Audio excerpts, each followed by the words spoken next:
Hello, this is Orlando Mayor Buddy Dyer. Welcome home. Soar into tower. We are ready for takeoff.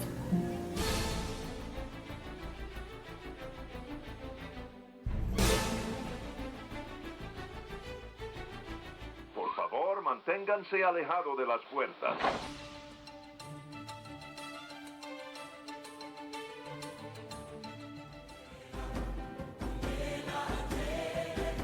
Hey, it's Amy from DVC Clubhouse. Hey Clubbers, it's Scott from DVC Clubhouse.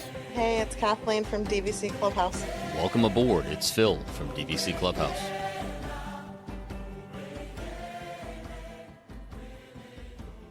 Hello, everyone, and welcome back to another episode of the Debrief podcast brought to you by DVC Clubhouse. I was just being made fun of by my co-hosts for my intros, so I don't even know where. I mean, if I do it too well, I get accused of having a script. If I mess up, then I guess people prefer when I mess up, so that True story, can confirm.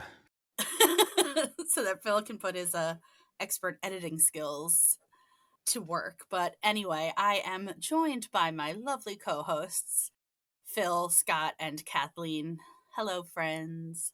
Hello. Hello. Welcome aboard, guys. So today we are going to continue our conversation about theme park restaurants. 2 episodes ago, we talked about the restaurants at Magic Kingdom and Animal Kingdom. And today we are going to tackle Hollywood Studios and Epcot. Right before we started recording, we actually had to go through the list of restaurants at Hollywood Studios to make sure that we could even remember them all. Can we just take a second to shout out to all of our junior clubbers in the last episode? What an amazing job absolutely. they did. Yes. They were phenomenal, weren't they? Favorite episode. Definitely my favorite episode, too. So fun to hear them. And oh my gosh, Mackenzie's giggle, I swear, it has to become one of our signature sound bites for when something ridiculous happens. I hear it enough in person. Yeah. No, it was so fun. Either her giggle or her saying, "How dare you?" I am so done.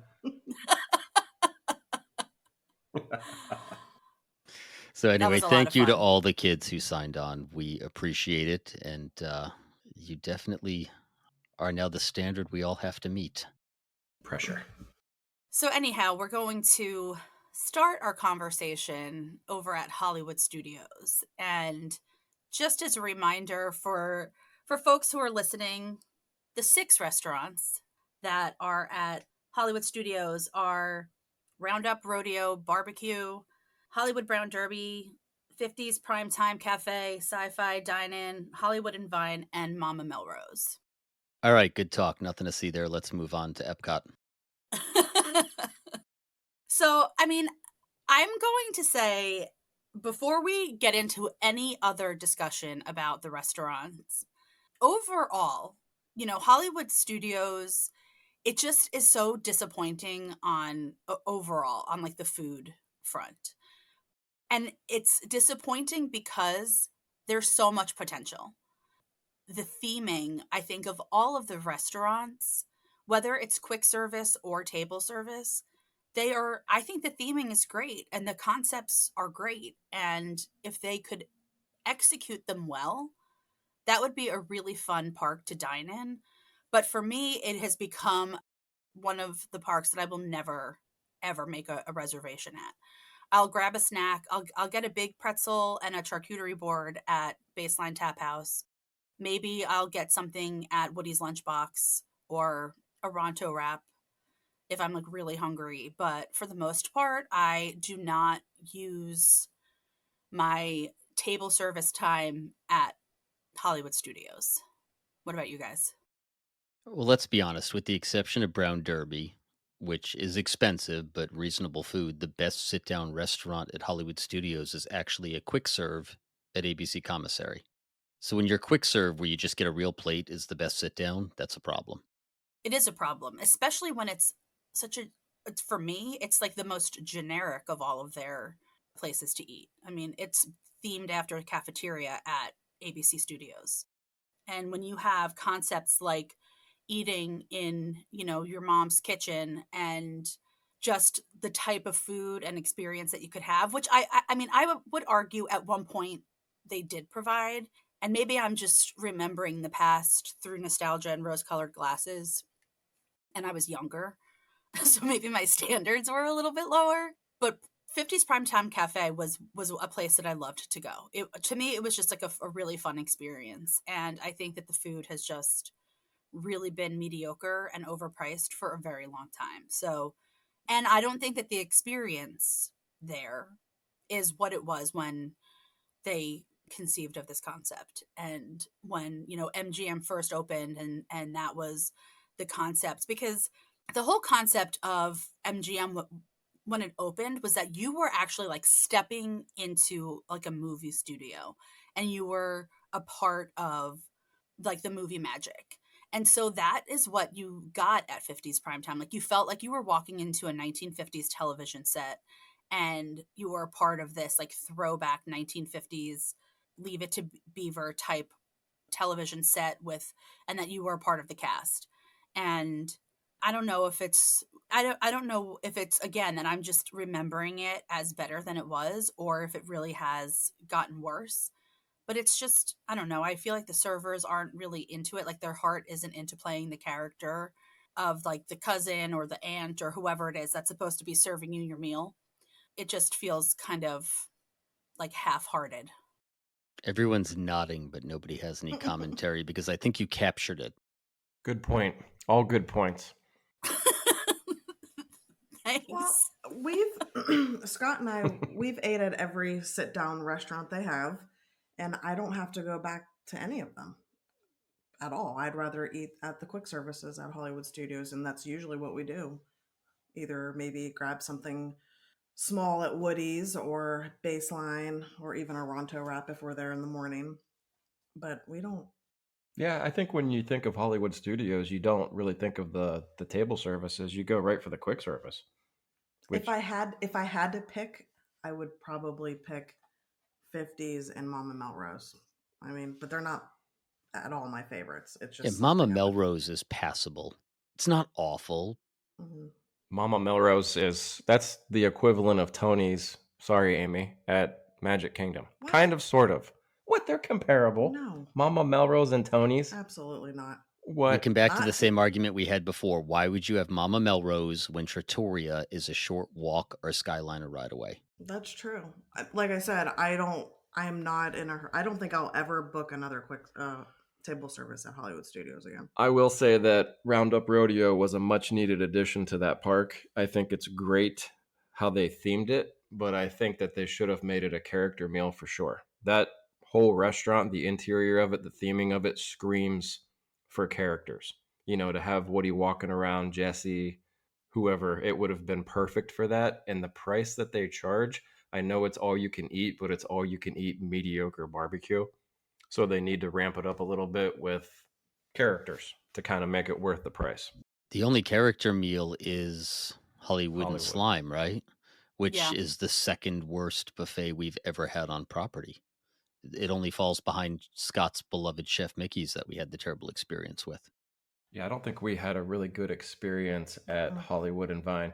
And I've never done breakfast because I think breakfast is the junior Nick Jr. Disney Junior, Nick Jr. No, Or, Disney sorry. Junior. Wow. Disney Junior. That's a different Wrong park. podcast. Wrong park. But yeah, I don't think the experience wasn't memorable. The character interactions were okay, but I just don't think the food was Was it anything. forgettable? Very unforgettable. I actually have a cute memory of being there because it's where Emma wanted to eat for when we were there for her birthday one year. I think she was 3 or 4 years old, and she was a huge Doc McStuffins fan. So she went and had her Doc McStuffins jacket on, and we got some really cute pictures, and she was excited. And honestly, for the most part, I'm not going to say that this applies to every character meal, but for me, the majority of my experiences, I don't even remember the food, and I think that they feel like they can get away with giving you really mediocre food because if you're going there with small kids and they're so excited, it's like you're not even paying attention to what, at least me, like I'm not really even paying attention. I'm like taking a few bites and then getting up and taking pictures and watching my kid interact with the characters and then sitting back down and taking in a few more bites. And it's really about being able to see favorite characters without needing to wait in line for them. I mean, that's essentially what it is for me. Something else just occurred to me. When you look at Hollywood studios, the history of Hollywood studios, from MGM and being a working set to the Muppets being thrown in there to Star Wars with the single ride to then having Galaxy's Edge, Hollywood Studios has always been kind of the all the other stuff park. It's where the leftovers went. It's where they put things that didn't really fit elsewhere. It was initially envisioned to be a half day park. If you don't do Star Wars, I would argue it's still a half day park if you don't have to wait 2 hours for Slinky Dog. It's just kind of always been lacking in that direction, which is sad because we've talked about it. It truly is, in some places, one of the most beautiful parks there is, especially around Christmas with the lights and Hollywood Boulevard and the glamour of it. Back when they had the citizens of Hollywood actually on the street, the park has always had so much potential and just has not been able to follow through with that. And I feel like the restaurants have followed that theme, that path. They've got so much potential and there's so much they can do there. And there's just never been any follow through. They've never been able to complete the circle with Hollywood Studios or any of the dining there. You know, I think sci-fi dine-in is a great example of how I think Disney feels like when they do something well, like if they do theming well, then they can just kind of half-ass the food because people are going there for the ambiance and they can get away with giving you food that's like pretty crappy. I would say that my worst dining experience in the past 5 to 6 years, 2 times occurred at Sci-Fi Dining. I mean, that food was just like worse than Applebee's. I mean, just terrible quality food. You're sitting in the dark. It's like a weird, and as cool as that concept is, there's something so weirdly like unenergetic about that place. Do you know what I mean? Like it just feels like this weird quiet vibe in there. I don't know. It's just it looks cool. It's just not my it is not at all my favorite. Now I know that like my nephew, the reason why both times I ate there because my nephew really wanted to go there because for my nephew Alex, there's like a huge nostalgia factor there because as a family they went there when they were young. So that's why they want to go there all the time. But for me, if I never set foot in that place again, I'm good. Same. It's a dark restaurant though. I do you guys remember like post COVID, like when everything came back, you could not find a reservation at that place at Sci-Fi. And I never could understand why. I mean, it's just burgers, fried pickles, onion rings, like basic. That's the only thing I liked when we were there. I just liked the fried pickles. Yeah, but you could not score a reservation there to save your life. Well, I think the reason why is because you might be sharing, a car with somebody else and they couldn't seat strangers together. Yeah, I think it was just the size of pretty much the size of it. But even later on, after the whole social distancing started to go away, and even now, if you click on randomly on My Disney Experience, that's one reservation. I'm looking right now. I never see that one come up at all. Yeah, I think people just love it. I think they think that that it's cool, that it's cool looking. And I mean, it is kind of cool looking. It's a very unique concept. And that's where, like I said, I just feel like Hollywood Studios has so much potential with these great concepts to do something really fun and memorable. And the meals all end up being completely forgettable. Yeah, it's definitely a cool concept, but I also like to see when I'm eating my food. Yeah, it's too dark in there. I get the whole drive-in theme, but it's just too dark in there. I couldn't see the food at all. Maybe that was a good thing. What about Woody's? Can you get a reservation at Woody's Roundup right now? Because I've got a thought seen about it. that. Yeah, I think you can find Woody's before you can find Sci-Fi, which really blows my mind because it's, the newer restaurant and you would think that that would be the one that everybody would want, but I would pick Woody's 10 out of 10 times over Sci-Fi for sure. And Woody's was nothing to write home about, believe me.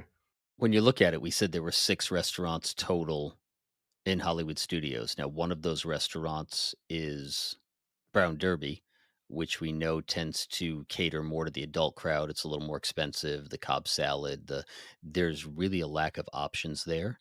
And Sci-Fi Dine-In is probably the best themed of the bunch.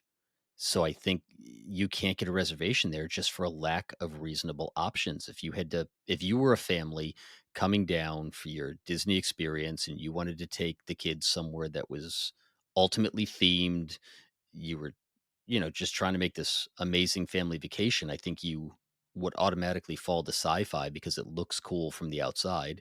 You don't have a lot of other restaurants, so where else are you going to go? And I think that's why that one fills up so quickly. It's the best of the worst.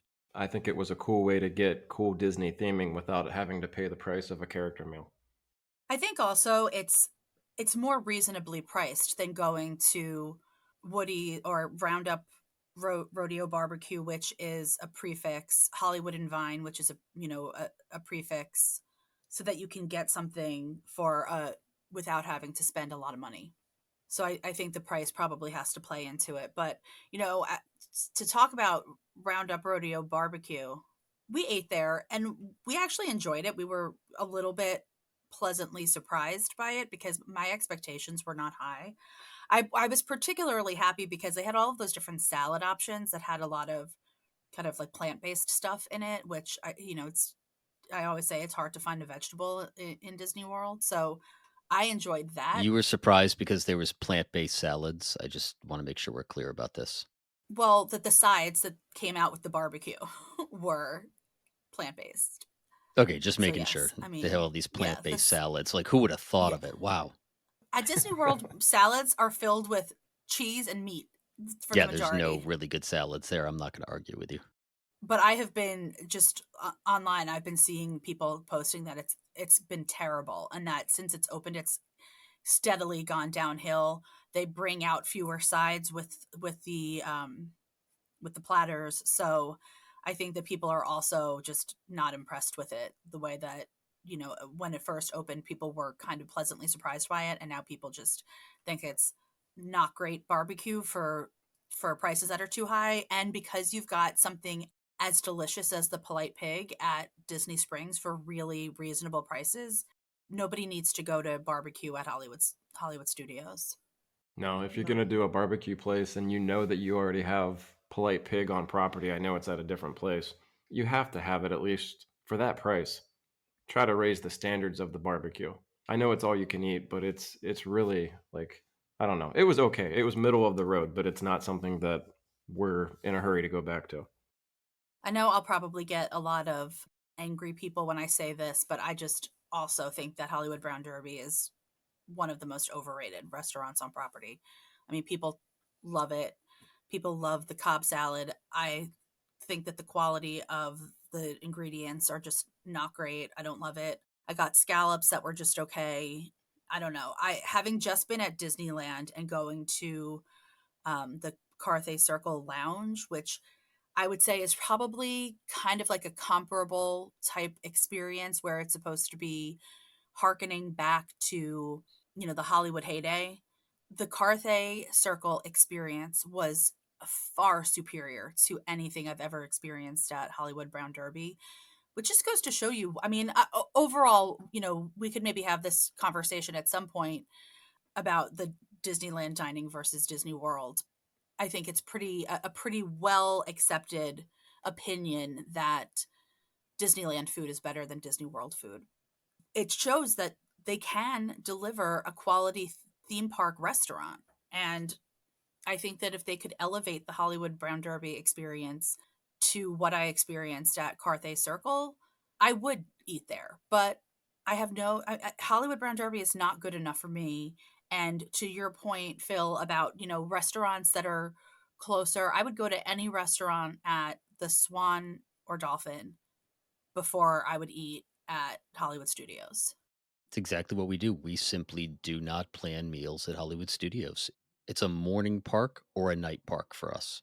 We'll go in the morning, we'll stay half a day, we'll leave before lunchtime, or we'll go somewhere else. We'll have a little bit of pool time, lunch, wherever we may be, and we'll go to Hollywood Studios at night. We don't plan midday at Hollywood Studios, A, because we're not Star Wars people, so we can tend to run out of things to do. And B, my kids get hungry at noon, and other than ABC commissary, there's nowhere I will take them. Seems to be a common theme. For me, Baseline Tap House is the MVP of Hollywood Studios because it's quick, it's inexpensive, you can share it with people because it's a huge pretzel, it's a huge charcuterie board. I enjoy the draft beers that they have there because it's like one places in a theme park where you can get beer that's not on like the standard Disney beer list. I mean, they don't really turn over those taps, but it's just different offerings than what you can get beyond like the Bud Light, and those products. So, I mean, overall, I will always go to Baseline Tap House. And honestly, I would go to Pizza Rizzo before I would go to any of those sit down restaurants. Ugh. That's harsh. So it's safe to say, wrapping Hollywood Studios, that if we all had to pick a table service restaurant at Hollywood Studios, we would all pick a quick serve. Correct. Yes. We would all meet at Baseline. There you go. There's Hollywood Studios in a nutshell for you. If you had to pick one table service restaurant, though, which would you pick? I'm gonna go with, if I have to pick one, I'm gonna pick Brown Derby. We ate there once and it was acceptable. I got the Cobb salad. I thought it was okay. They have a drink there called the grapefruit cake drink, which is very good. It's a martini. It's very good. And then I think we got the grapefruit cake for dessert, it's different. It's unique. It's different. But it's also, I think they consider that a signature restaurant whenever the dining plan is up. And it's just okay. It's not anything, like I said, we're not in a hurry to get back there. I think I would pick probably Mama Melrose. Yeah, I'm going to go to Brown Derby just because even though it's not the best food, it's the closest I can come to quality food in that park. I'm not going to be happy about it, but if I had to pick one, that's where I'm going to end up. Yeah, I think same for me. I mean, we didn't really talk about Mama Melrose. I've only dined there once, and it was many years ago, but that to me is, a place where it's not great Italian food in a park that if I'm going to pick mediocre food, I want to get some sort of more immersive theming than an Italian restaurant. I'm having a lot of trouble speaking right now. I'm going to pick something that has more immersive theming than an Italian restaurant with red and white checked tablecloths and not great food. The dusty fake grapes hanging from the ceiling. Right. And even that, I mean, they could have made that be, if they got their servers to kind of get into character so that you felt like you were walking into this kind of like old-timey Italian restaurant, like I could get on board with that because I feel like that is like the shtick at Hollywood Studios. It's supposed to be about stepping into something that feels like you're stepping into some sort of like old-timey TV or movie thing. So I could get on board with eating at Mama Melrose if I felt like that was the experience that they were delivering, but it's just not. So I feel like Hollywood Studios, like they need to improve the quality of the food and they need to improve the quality of the experience. So this is our dining version of the resort of last resort. Yeah. Yeah, they're the old Key West of theme park restaurants. No, that's Be Our Guest. We established that. Everybody hates on my Be Our Guest. That's okay. So shall we move on over to Epcot? Wander on down the Waterware Skyliner to a park that actually has restaurants. Yes, indeed. So I feel like this has the possibility of being a chaotic conversation because there are so many restaurants that I don't even know where to start. But, I feel like there's like different categories of restaurant in my mind. Like this isn't, apply to anybody, but it's how like I think about the Epcot restaurants when I'm thinking about if and where I want to dine. And I will say that I don't dine at Epcot restaurants as frequently as I used to because there's always a darn festival. And so I go to the festival booths. But in a time when there were many months throughout the year where there were no festivals, and so dining at Epcot World Showcase restaurants was kind of a featured attraction of that park, I kind of had like different categories in my mind about the restaurants, and it's experience versus type of cuisine versus the quality of the cuisine. And that is kind of how I would like always decide where I was going to go. So if I wanted something that felt like a fun, immersive experience, something like the San Angel Inn was someplace that we would choose, because that just feels like such a fun atmosphere. You've got the boats going by. How's the salsa? How's the enchiladas? That's sorry. Listen, I know that you guys are Rosa snobs now, and so there's no conversation that I can have with you about Mexican. No, Mexican that's not food. even the joke. So That's about San Angel. Yeah, that's specific to San Angel. So about 2 years ago, Em and I were going down what is it, the Three Caballeros ride, and Rivo del Tiempo, or however it's pronounced, and it is just dead quiet in there. I mean, you could hear a cricket fart as we're going down the waterway, and I was in one of my moods. This was during the shutdown when they still had the plexiglass going down the aisles. So I don't know. I was in a mood that day. You guys have seen it. So I accidentally bump up against the plexiglass on the side. And you can't help but bump because they're 14 because inches you're like from plexi a to rat plexi. in a maze trying to Right. figure out how to get out. And the girl yells up, "Do not touch the glass." So now I start with my index finger just touching the glass. So she says, "Do not Because you're touch 8 years old. the glass," of course. So now I start pretending I'm a bird trapped behind a glass door, and I keep bouncing off the glass face first all the way down the line. And she yells, "Sir, do not touch the glass." So now I put my hands next to my head like I'm a fish, and I'm swimming up and down out of view coming down the line. So by this point, we're already in trouble. So move on. We're at the beginning of the ride, and we're going by the restaurant, and it is just quiet as can be. It was eerily quiet. So I yell out, "How are the enchiladas?" And some guy yells back, "They're okay, but the tacos are better." So I'm telling this story to Scott and Kathleen in November. And of course, we come up on the restaurant, and Scott yells at the top of his lungs, "How are the burritos?"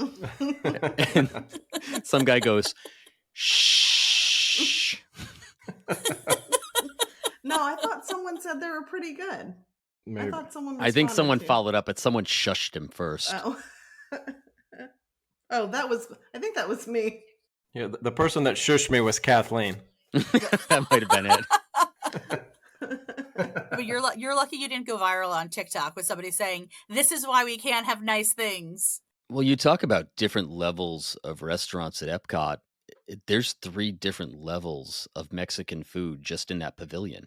You can go from the quick serve to the lunch spot, which has okay food, inside to the higher class Mexican food, which is just okay food in a better setting.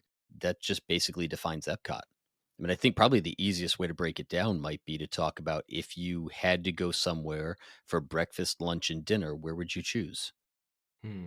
I mean, for breakfast, I would never make a dining reservation. I would go to Leal every time. You and made get- me pick one in Hollywood Studios, and against my better judgment, I had to. to. If I had to go someplace for breakfast, I mean, what are my options? Garden Grill or Norway? Yeah, more or less. Yeah, I think mean, that's it. I'd say Garden Grill then, because I've never eaten there. So I would go over to Akershus just because you get the entire cadre of princesses inside that. And it's not a bad buffet for breakfast. There's obviously some things on the buffet I wouldn't eat. They tend to hold to their heritage there, but there's plenty you can eat. It's a hugely expensive breakfast, I'll tell you that. We've done it a few times, and it was not cheap to get out the door. But my daughter at least got to walk around the entire inside of Akershus in the princess parade, yelling to her favorite princesses. I did dine there after the Princess Half in 2023, and because I wanted them all to sign my medal, and it was all you care to enjoy. So they brought out all of the food, and honestly, I enjoyed it. And maybe it's just because I was ravenous because I had run a half marathon and hadn't really eaten much other than that box that they give you after. But it was a utterly enjoyable experience for me. So as much as I say I would never go there, it will never be my first choice, but I had a very specific reason, which is kind of gets to my point of like how I categorize Epcot restaurants in my mind. If I have a very specific purpose, like, going and having the princesses sign my medal, like that's why I go there. For, Beer Garden, I would never go there at any other time during the year other than during the holidays because it's decorated in there and they, often will play the band in there will often play Christmas songs. So to me, it's like a festive atmosphere. I am really struggling with my words today. I don't know what is happening, but I'm just imagining Oompa music to Jingle Bells. well, it's fun. And then they have steins of beer that are as heavy as bricks that are as big as your face. And so you take a sip and your whole face disappears into the glass. It's kind of fun. I think people who are afraid of the menu at Akershus, they hear about the pickled herring that's on the buffet. But realistically, we've had both breakfast and dinner there. It's never been a bad meal. I just think it's maybe an expensive meal for what it is. But there's plenty on the buffet. The interaction with the cast members has always been good. I've threatened to run away with at least 3 different waitresses, much to my wife's chagrin, but it's never been a bad meal. Well, and to my point about Hollywood and Vine, I think that there is some sort of value, a time value in paying for those character meals if it means that you are not waiting in line for hours, multiple different lines to get all of those princess autographs and pictures. So there's definitely value in that. I mean, it might be expensive, but there's no dollar sign on peace of mind. So What about you, Scott? Where are you going for breakfast? I'm probably gonna do like what you guys said, like the Akershus. That used to be the place with you could get early entry into Epcot, and then you could get a quick breakfast there and still get out and be first in line for Frozen. I remember doing that a long time ago. But yeah, the menu, excuse me, the menu is scary, but they have a lot of options there. Cold salmon or whatever for breakfast is not on everybody's list. It's an But acquired taste. Garden Grill, if it disappeared off the face of the earth, I would never be sad. There comes the hate mail. yeah, I've never set foot into that restaurant, so I don't know that, and that's why I picked it. Is just because I've never eaten there. So if I had to pick one, I would go there just to check it off. But there's really no reason for me to ever go there. It's passable. I think it survives on nostalgia of what the Land Pavilion used to be. What it used to be, the Good Turn restaurant back when you had veggie fruit down below and the Hmm. actual fountain down at the base. All right, what about lunch? Where's everyone going to go for lunch? Well, see, this is Hmm. where it's hard for me to just pick one because there are so many different kind of. It depends. If I'm allowing my daughter Emma to pick, we're going to Via Napoli every time because she loves the pizza at Via Napoli. I think that the pepperoni pizza inside that restaurant is delicious. So that is not, and it's affordable. You can get that half meter of pizza for $55 and feed a family of 4, which inside a theme park, that is a very reasonably priced meal. That's unheard of. And everyone leaves feeling, pretty much satisfied. That's definitely where I'm going if Emma is picking. I think if Allie is picking, we're probably going and getting sushi in Japan. And that pavilion that pavilion to me has kind of like been on this like roller coaster of dining where it goes through times of highs and lows. And I mean, for us, we don't ever eat at the hibachi part of that restaurant because we go to Benihana fairly often because my kids love it, and I just don't want to have that. I don't want to spend my Disney dining dollars at places that that I frequent when I'm home. But there are other restaurants, like I really enjoy Spice Road Table. That is someplace I think for lunch is a great option. It also has a lot of plant-based options, which if you're looking for like lighter fare or smaller plates, that is a great option. I really enjoy it in there. You know, that I feel like Le Cellier is always popular. My last experience there was terrible. Everything was so salty. The service was not good. Then Chef de France, that food is overpriced. It's kind of like I went there with my kids because we hadn't been there for a long time, but I don't care if I go there anytime soon again. I Takumi Te in the Japan pavilion, I do have to speak to that experience because that was an outstanding experience.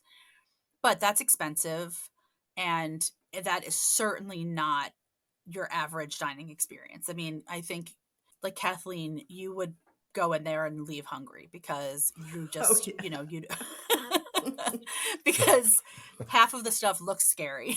I would be like, "Do you have some crackers?" Yeah. Do you have any chicken tenders back there in that omakase kitchen back there? Mac and cheese. Yeah. But it was really, that was an amazing experience. So, I mean, I feel like anybody who has a little bit more of an adventurous palate, who likes sushi, who likes Japanese cuisine, I recommend doing Takumi Te because that's a really unique experience where I feel like those are like the types of fun, unique experiences that I like to have at Disney World. So, I definitely give that a shout out. I have not eaten at Tutto Italia in a very long time. I don't even know if I've eaten at it since it became Tutto Italia. We ate there a number of times when it was still Alfredo's. And yeah, I mean, Nine Dragons, I don't really need to dine there. I think it's pretty inside, but it's, to me, just generic Chinese food. That's where I'm going to step in, though. If I had to pick a place for lunch, and we actually ate there last Monday, it was a surprise hit for me. We avoided it for years because we can get generic Chinese food at home. It's nothing big, it's nothing different, but we've been going back there pretty regularly the last year and a half or so because it's consistent. It's not amazing, but it's not at all bad. The kids will always eat there. The service is always good. Mackenzie actually got an autograph from one of the servers at Nine Dragons, which surprised the heck out of him. He thought it was just the greatest thing ever. But it's good. It's just solid, reasonable food. It's not overly expensive. For lunch, if we're going to sit down, we don't typically sit down, but if we are, that's actually been on our list because it's just a consistently reasonably good meal.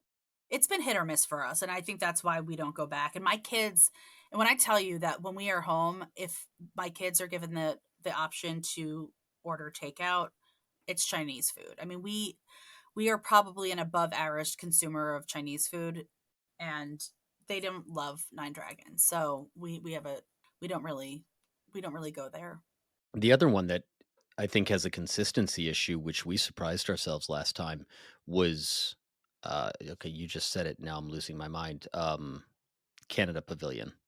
Oh, Le I saw Cellier. you. Le Cellier, thank you. So we had, I think, just before COVID, had just a terribly awful meal at Le Cellier. It was not good, as you said. It was salty.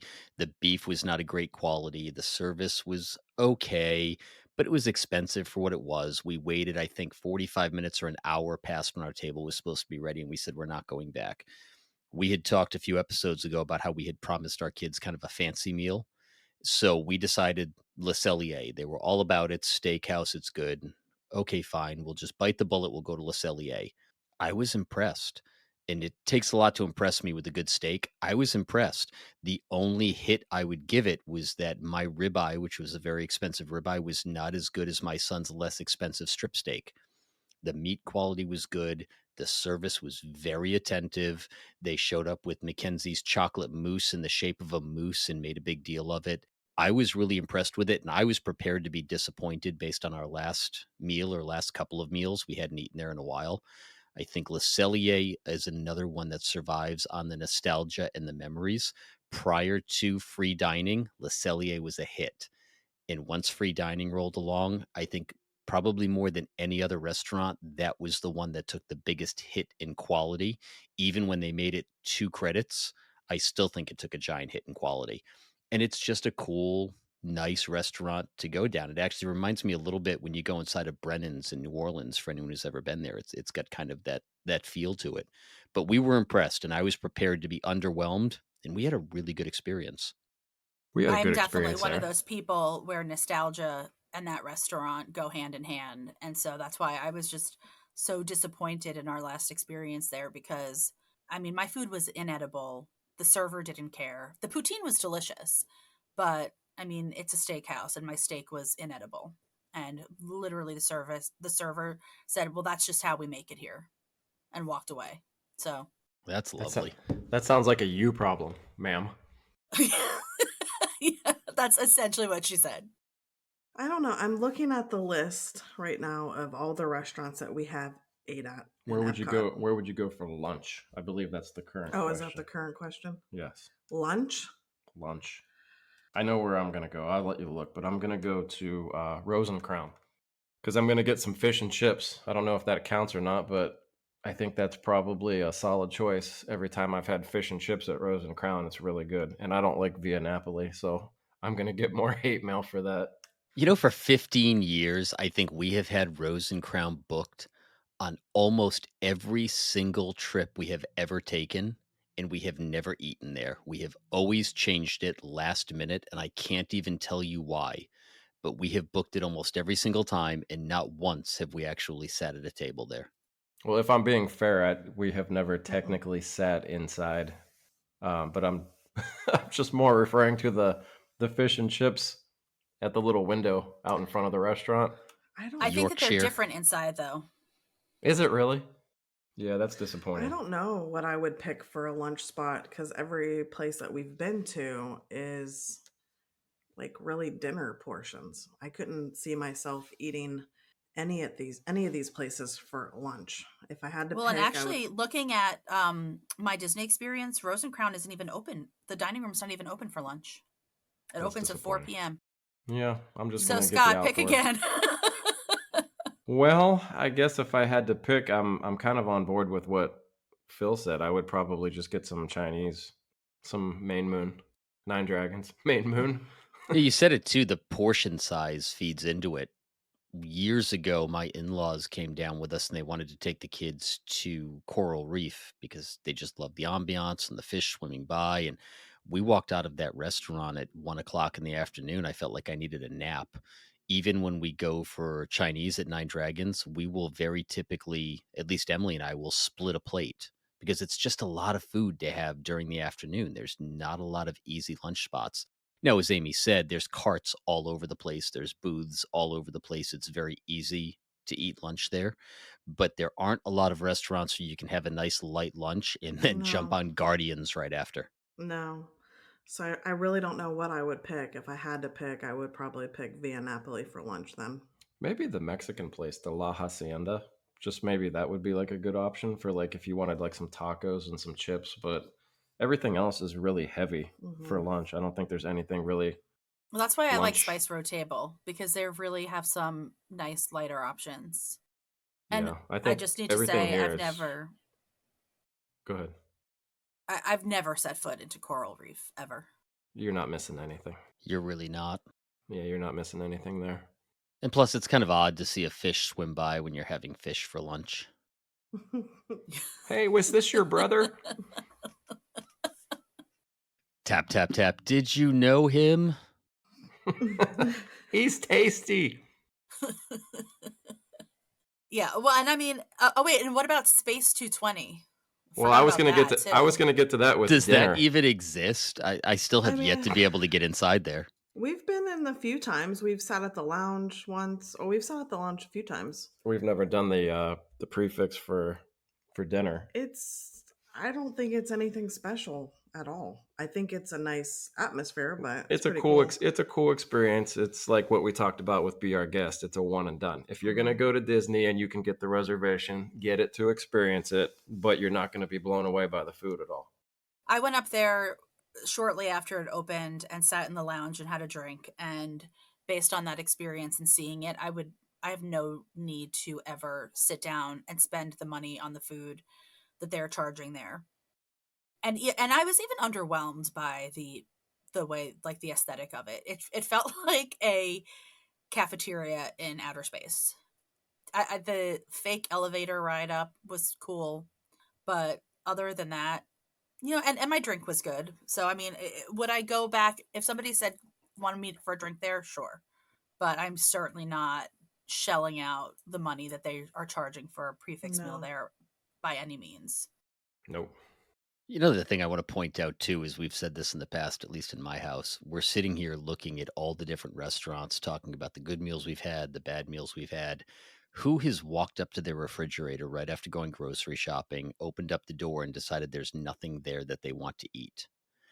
When I'm booking at Epcot, sometimes I feel that way. There's this plethora of restaurants, but when I really dig down, there's only a few that I truly want to eat at. I feel like I'm looking at all these options and just none of it sounds that great. Is that just me? No, and that's why I kind of have like devised the system in my head of like needing to kind of I have like these different criteria and I ask myself like what is the purpose of me making this reservation? Is it because I want a great meal or is it because I want a fun Disney like immersive Disney experience or is it because I want something affordable or is it do I want something special? And so I've booked Takumi Te twice because that is a very unique, special, amazing experience, but it's expensive, so it's not something that you can do regularly by any means. If I'm looking for something that is immersive by like Disney's standpoint, Mexico for sure. Le Cellier is one, and also Chef de France feels kind of like that. Like I just love the France Pavilion so much because it just feels like so authentic in a Disney way, in a Disney authentic way, so it's kind of like cute to eat there. You feel like you're really in this like little Parisian bistro. Um, and that's kind of fun. If I'm looking for something light and quick and not that expensive, Spice Row Table will be my pick. If I'm looking for something, like I said, midday, Emma is there. We'll go and we'll get pizza. But there's really no place in Epcot for me that is like a must do. I don't think that I could say that I have a favorite. It really depends on the trip and the experience I'm looking to have. I think one of our most recent places that we went to is probably one of my favorite places, and that was Tepanito. And I I just was think it just was, going to say the same. yeah, it was just good. I mean, from beginning to end. And I think looking at the list, if I had to pick a place that I would want to go back to, I would probably pick Tepanito. If we had gotten to dinner, that was going to be my list. So if I ask my kids right now, we're going to Epcot for dinner, where do you want to go? There would be zero hesitation. They wouldn't pause. They wouldn't think about it. They would go for Tepanito 10 times out of 10. So we don't have a hibachi that's really close. There's one that's, 45 minutes away, but it's always mobbed. It's always packed. So when we go down there, that's kind of their experience. They love the show. They love the setting. They love the chopsticks that they put together for them with the wrapper and the elastic on the top that they can eat as kids. They do the volcano. They do the Mickey in oil. They do the choo choo train. They love it. And the food it's really good. I've Yeah, never it's had a good. bad meal there. It's quality meat. The rice, is okay. The salad that shows up is good. The noodles are good. The vegetables are good. Their volcano roll that they do on the grill is phenomenal. That's one of those. We didn't do it this last trip just because we had my mother-in-law with us and she's got a shellfish allergy, so she's very sensitive to anything being on the grill. If she hadn't been there, not a doubt we would have been at Tepanito. The kids were disappointed we didn't go there. So for dinner, that's just going to be our go-to almost every single time at Epcot. Does Mackenzie get the Wagyu? No, Mackenzie does not get the Wagyu, and I'd really appreciate it if you didn't bring that to her attention. Thank you. Too late. She is your biggest fan. There's no doubt about it. Did you see her face when she went running up to you as soon as you appeared the other day? She is my person. No doubt about it. She was telling her friend the whole time, we're going to go see my friends Scott and Kathleen. You've got to meet Scott. Like my friends, Scott and Kathleen, and you were just the superstar. Aw, she is my person. No doubt about it. Any other place you guys can think of that would be Something that you would really, really, really want to repeatedly go to? I have one. It's not a sit down restaurant, but I don't know how to pronounce it. It's the place in France with the croissants and the Leal. pastries. Le Hall. I like that place a lot. The only Whether it's for problem is breakfast or getting lunch. in there. The line is always Hmm. insane to weave your way through there. You got to rope drop it. Have you guys Yeah. been to, speaking of France, La Crapperie? No. That is a place that I have had reservations at 3 times, and I always cancel it. Did I say that wrong? Phil's having a hard time keeping his composure. Oh, I've got another story. Do tell. No, that's what we call it because we just do not like it. Oh, it was La Crêperie before we ate there. It turned into La Crapperie after we I ate will there. say I like the breakfast crepes. That's about it. We almost always get one from the walk-up window. That's what we should have done. The kids love it. We'll go do Remy. We'll grab a couple of crepes. We make crepes all the time at home. So the kids love it. It's funny. Amy talked about Applebee's earlier. My kids call it Crapplebee's. Yeah, that's what we call it too. I was trying. I'm always afraid of hurting people's feelings, so I don't like to be quite as Yeah. brutally honest as some of you, but we call it Crapplebee's too because So I'll for tell you my obvious story. reasons. We had a few years ago our industry conference, and it's a bunch of guys like me. It's just a bunch of knuckle dragging knuckleheads, and I have the pleasure of being the chairman of this particular industry association, and I'm with the executive director, and she's talking about how she's going to plus this up. She's a foodie, and she said, I'm going to have a crepe bar. And I said, you're going to have a crepe bar with 200 of me. You're going to have a crepe bar. Now, I'm a foodie. I'm a little different. I said, all right, we're going to give this a whirl. And we leave the general session, get off stage, and we're going to have this little break. And they're having a crepe bar. And no word of a lie, over our left shoulder, I hear one of the guys saying, what are these creepy things? And we just lost it. Said, I told you. Creepies. Like I said, I've had a reservation there a couple times, and it's kind of, I don't know, I'm like the person who, when I'm planning, I'm like a different person when I'm planning a trip for the first time from like what it ends up being.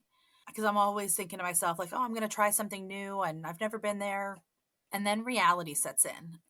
And I'm thinking, why am I going to spend money on something that I'm not excited about, that's something that I might not enjoy? So the way that my trips look on the day that I arrive at Disney World is very different than the way my trips looked on the day that I book it. Anybody done the fancy one in France? Monsieur Paul. Monsieur Paul? I have not. When it was still Bistro de Paris, they used to have, during the Food and Wine Festival, they used to have different seminars and stuff, and I did something there, which was really great. This is a meal. I mean, my issue is that I'm either dining with my kids or I'm like dining by myself a lot, and that is an experience that I don't want to pay for my kids to go to because it's too expensive. And I don't know that I want to go there by myself. I've also heard if I heard stellar reviews, I would do it by myself. But if it's someplace that's just going to be okay for all of that money, like I don't need to go there. It's something that I want it to be amazing, but I have yet to hear somebody talk about it in a way that justifies for me paying the price. It's not comparable to Victoria and Albert's. Definitely not. And when like I said, I did Takumite twice, and Takumite is not as expensive as Monsieur Paul, but I chose to do Takumite twice over doing Takumite once and Monsieur Paul once because the Takumite experience was just so stellar that I wanted to experience it again. And you know what? To go back to the lunch question, I would eat at Shikisai for lunch. It's definitely not my favorite sushi ever, but the nigiri was good. And I think for like a light midday, I am not a person who is going to, for the most part, eat a huge meal in the middle of the day because, like, to your point, Phil, like, I'll need to go back and take a nap immediately. So I like to go places where I can get some light things, and I'm like very much a small plate orderer. I like to order, a couple of small plates and then call it a meal. But for dinner, like there's no standout for me of where I would go. Like I said before a couple times, it really depends on the trip. I would say that Epcot is a restaurant is a park where really what I do there like varies every single time depending on the trip. I feel like if I had to wrap both episodes of theme park sit down dining into one statement, it's that if the four of us could pick a theme park restaurant to go have dinner, we would pick a resort. Oh, Exactly what I was absolutely. gonna say. That's a Absolutely. Hands common down. theme. We have said it with every park that we've talked about. We would rather just take the 5 or 10 minutes and go to a resort and have much better quality food. Right. Because at Animal Kingdom, I think I said that my choice would be Tiffin's. But if given a choice between Tiffin's or Sanaa, Boma, or Jico, I'm going over to Animal Kingdom Lodge. If I'm at Hollywood Studios and my choice is between Hollywood Brown Derby or going to a restaurant at the Swan or Dolphin, I'm going to the Swan or Dolphin. If I'm at Magic Kingdom, I mean, obviously, I'm going to Narcoossee's or Citrico's or even California Grill in this iteration of what it is. I would still go there Hell, I'd over, go over to Kona. yeah, at any of those restaurants. And then if I'm at Epcot, same thing. I'll leave and go over to Swan or Dolphin. Swan, Dolphin, Trattoria, Flying Fish, Yachtsman. And you're on the monorail, so you can take a monorail over to any of those restaurants. So, I mean, there's really no reason to ever book a reservation at a theme park. I completely agreed that we got to the end of this episode, and I think back on the first episode and this episode, and every time we mentioned a restaurant, and if you had to pick something, my mind immediately bounces over to a nearby restaurant at a resort that is the same price, far greater quality. Yep, Yeah. absolutely. And and again, just to kind of reiterate what I said before, having just been at Disneyland and having some really good, having a really good experience at the Carthay Circle Lounge and having been there last year and having good experiences, that is a situation where, well, I don't know. I'm going to cut myself off right there because I do think that the quick service at Disneyland is so great, but it just shows to me that they can elevate their theme park dining. They can, and they choose not to. They have to at Disneyland because you can Right. walk off the property and have a fantastic dinner at a half dozen restaurants that are a stone's throw from the gates. When you're at Walt Disney World, you can't do that. The resorts are solid. But other than that, where are you going to go if you flew in and took Mears or the Old Magical Express or a car service? Where are you going to go? They don't have to elevate the experience at Walt Disney World. There's no competition besides themselves. It's true. They have a really good Ponderosa about 10 miles away. Do they have the soft serve ice cream bar?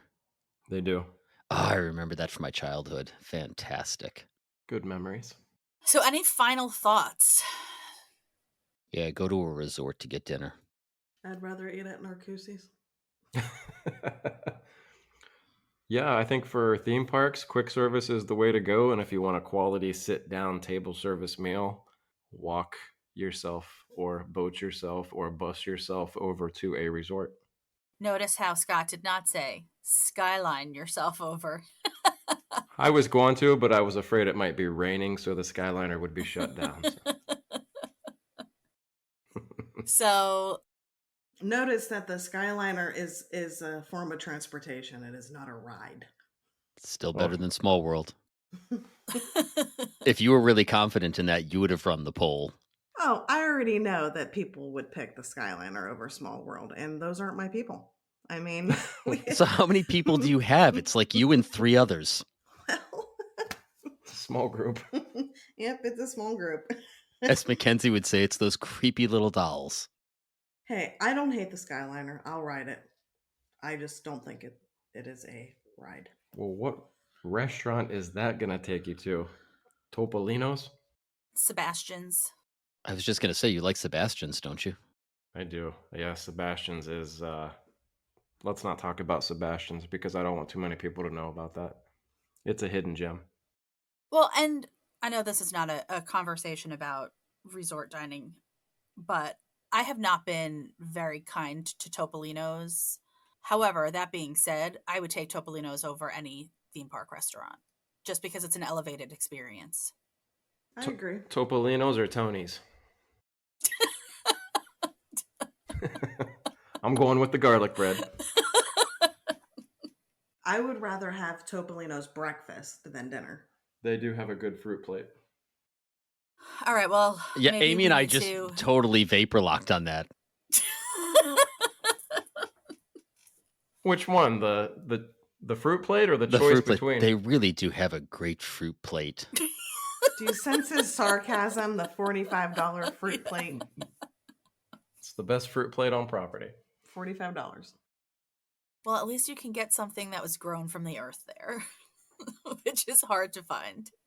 So, anyway, before we digress any farther into a topic that is not the main focus of this podcast, why don't you ask the lovely people listening to support us? I was going to say, what am I asking them? You had quite the pause there. Have you had the fruit plate at Topolino's? All right. Well, we appreciate you listening, folks. If you enjoyed it or if you didn't enjoy it, I don't care. Go ahead over to Apple Podcast. Give us a word of positivity, 5-star reviews. That helps our nonsense reach even more people so you're not alone in suffering through this along with us. And thank you all, as always, for tuning in. Join us over on the Facebook group, DVC Clubhouse, to join the conversation. And until next time, we'll DVC you real soon. Bye. Bye, guys. See you guys. And so our journey comes to an end.